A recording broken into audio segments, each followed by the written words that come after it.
लॉबीमध्ये ही हाणामारी झाली होती। पडळकर आणि आव्हाडांचे कार्यकर्ते एकमेकांमध्ये भिडले। विधानसभा अध्यक्षांकडून राड्याची गंभीर दखल घेतली गेली आहे। विधानसभा अध्यक्षांनी अहवाल सुद्धा मागवलेला आहे। तर नितीन देशमुख यांची चौकशी सुद्धा झाली। 1 तास ही चौकशी झालेली आहे।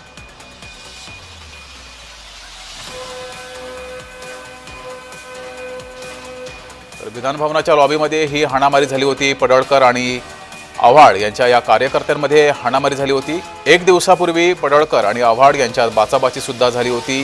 त्यानंतर त्याचे पडसाद आज उमटलेले आहेत। 1 दिवसापूर्वी बाचाबाची झाली होती आणि आज मात्र त्यांचे कार्यकर्ते भिडले। हाणामारी झालेली आहे। विधानभवन परिसरात लॉबीमध्ये ही हाणामारी झाली आहे। त्यामुळे या हाणामारीनंतर अनेक प्रश्न सुद्धा उपस्थित होत आहेत।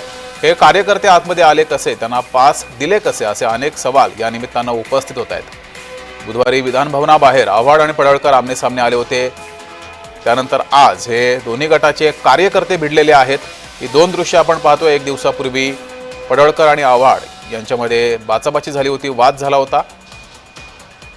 त्यानंतर ही हाणामारी।